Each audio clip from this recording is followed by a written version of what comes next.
మూడోసారి ప్రధానమంత్రి అయిన తర్వాత మొదటిసారి తెలంగాణకి మోడీ వస్తున్నాడు. ఏం చేసిండని తెలంగాణకి మోడీ వస్తున్నాడు అని చెప్పేసి కాంగ్రెస్ వాళ్ళు మాట్లాడుతున్నారు. వాళ్ళ కళ్ళల కాకులు వచ్చినాయి కాబట్టి వాళ్ళు మాట్లాడుతున్నారు. తెలంగాణ రాష్ట్రంలో అనేక అభివృద్ధి కార్యక్రమాలు వాళ్ళు చూసుకుంటే తెలుస్తుంది. ఈరోజు ప్రతి విషయంలో నరేంద్ర మోడీ గారు అభివృద్ధి పదంగా ముందుకు వెళ్తున్నారు కాబట్టి ఈరోజు మిగతా రాష్ట్రాలలో కూడా పట్టం కట్టున్నారు. రానున్న రోజుల్లో కూడా తెలంగాణ ప్రజలందరూ ఆదరించి భారతీయ జనతా పార్టీ అధికారం తీసుకొచ్చే విధంగా నరేంద్ర మోడీ గారు అనేక పనులు చేసుకుంటూ వచ్చిండ్రు. ఈరోజు రైల్వే పనులు చూస్తే గానీ, రైతుల కోసం చూస్తే గానీ అనేక విషయాలలో నరేంద్ర మోడీ గారు ఎంత అద్భుతంగా ప్రదర్శిస్తుంటే అంతెందుకు మహిళా సాధికారత కోసము మహిళా బిల్లు రిజర్వేషన్ పెడితే ఇదే కాంగ్రెస్ కళ్ళ కాకులు వచ్చిన ఎందుకు రిజర్వేషన్ అడ్డుకుంది? డీలిమిటేషన్ బిల్లును అటాచ్ చేయాల్సిన అవసరం ఉందా అని చెప్పి అడుగుతుంది కదా. అదే కాంగ్రెస్ ప్రభుత్వము 74 అనేక సంవత్సరాలు అధికారంలో ఉంది కదా, మళ్ళీ అప్పుడు రిజర్వేషన్ కోసం ఎందుకు చేయలేకపోయింది? నరేంద్ర మోడీ గారు ప్రభుత్వం తీసుకొచ్చిన తర్వాత ఎందుకు అడ్డుకునే ప్రయత్నం చేస్తుందో, ఈరోజు మహిళా సాధికారత కోసం నరేంద్ర మోడీ గారి ప్రభుత్వం ఎట్లా పనిచేస్తుందో ఈరోజు చూడొచ్చు. ఈరోజు దేశ అత్యున్నతమైన స్థాయిలో రాష్ట్రపతిగా మహిళని నియమించిన ఘనత నరేంద్ర మోడీ గారి ప్రభుత్వాన్ని, నరేంద్ర మోడీ గారిని. ఈరోజు మహిళలకు అనేక కేబినెట్ లో కూడా అంతమంది స్థానం కల్పించిన అన్ని ఈ బీసీలకు కానీ ఎస్సీలకు కానీ అనేక సమానంగా చూసిన ప్రభుత్వం ఏదైనా ఉందంటే నరేంద్ర మోడీ గారి ప్రభుత్వం. ఆయన వల్లనే సాధ్యమైంది. ప్రజలందరూ ఈరోజు మహిళల కోసం వ్యతిరేకంగా బిల్లు చేస్తుంది కదా. మహిళలు ఈ రోజు చట్టసభలలో వస్తే ఏ రకంగా మార్పులు వస్తాయో కూడా రానున్న రోజుల్లో నరేంద్ర మోడీ గారి ప్రభుత్వంలో ఆ బిల్లు తప్పకుండా పాస్ అవుతుంది. మహిళల కోసం ముందుకెళ్లి మహిళల కోసం నరేంద్ర మోడీ గారి ప్రభుత్వం తప్పకుండా పనిచేస్తుంది. తెలంగాణలో జనగ్రహ సభ పెట్టాల్సిన అవసరం ఏముంది అసలు? ఏం సభ? తెలంగాణలో ఈ సభ పెట్టాల్సిన అవసరం ఈ రోజు నరేంద్ర మోడీ గారు అనేక అభివృద్ధి కార్యక్రమాల కోసం మీరు తెలంగాణ ప్రభుత్వానికి వస్తుంది. దాదాపు 8,000 కోట్ల అభివృద్ధి పనుల కోసం శంకుస్థాపన చేస్తున్నారు. ఆ శంకుస్థాపనలో 8,000 కోట్లు వీళ్ళకి అభివృద్ధిలో కనిపిస్తలేవా? ఆ రాష్ట్ర అభివృద్ధి కోసం పెట్టుకున్న పైసలే కదా. ఆ క్రమంలోనే కార్యకర్తలను కలవాలని చెప్పి ఎవరికైనా ఆకాంక్ష ఉంటుంది.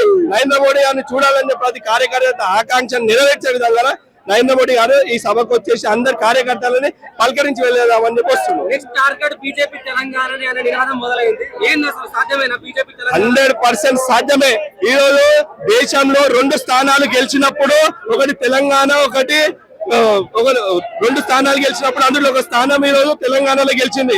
పశ్చిమ బెంగాల్ లాంటి పరిస్థితుల్లో కూడా అనేక ఆటుపోటులు ఎదుర్కొని కార్యకర్తలు నించొని మరీ రోజు కార్యకర్తలు సాధ్యం చేసిన వెస్ట్ బెంగాల్. అదే రకంగా ఈరోజు తెలంగాణలో కూడా అనేక సంవత్సరాలు కార్యకర్తలు నక్సలైట్లకు ఎదురొడి బలిదానం పొందిండ్రు.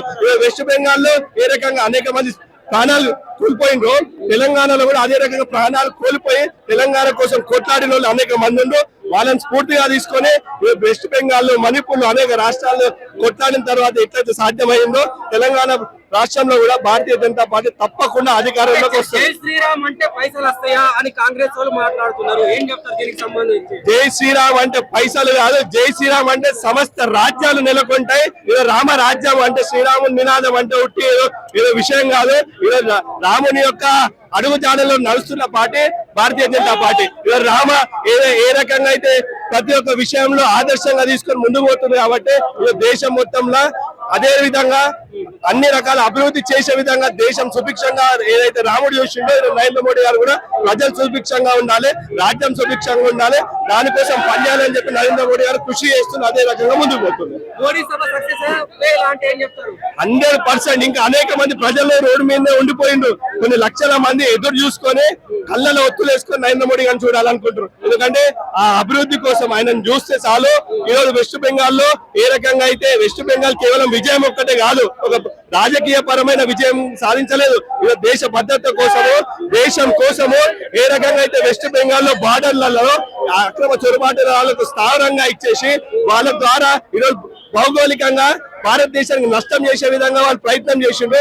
దాన్ని ఢీకొట్టే విధంగా అక్కడ ప్రజలు కూడా భారతీయ జనతా పార్టీని ఎన్నుకుండ్రు. అది కేవలం భారతీయ జనతా పార్టీ విజయం కాదు, అక్కడ ఉన్న కార్యకర్తలది, ప్రజలది, వాళ్ళ యొక్క లోకల్ గా వాళ్ళని కాపాడుకునే విధంగా ఆ యొక్క విజయాన్ని మేము భావిస్తాం. బీజేపీ అంటే మతోన్మాద పార్టీ అని చెప్పేసి ఇక్కడ ఉన్న కాంగ్రెస్ మాట్లాడుతున్నది. ఈ రోజు భారతీయ జనతా పార్టీ వచ్చిన తర్వాతనే మతోన్మాదానికి ఏదైతే కాంగ్రెస్ పార్టీ మాట్లాడుతుందో దాన్ని చెక్కు పెట్టింది. మతోన్మాదం పరంగానే ఈరోజు ఇదే భాగ్యనగరంలో అనేక బాంబ్ బ్లాస్ట్లు అయినాయి. Dilsukhnagar bomb blast, Gokul Chat bomb blast, అనేక బాంబ్ బ్లాస్ట్లకు తావునిచ్చి మతోన్మాద శక్తులను ప్రోత్సహించింది ఎవరు? ఈరోజు భారతీయ జనతా పార్టీ వచ్చిన తర్వాత ఎన్ని బాంబు బ్లాస్ట్లు అయినాయి? ఈరోజు ఇదే హైదరాబాద్ లో ఎన్ని బాంబు బ్లాస్ట్లు అయినాయి?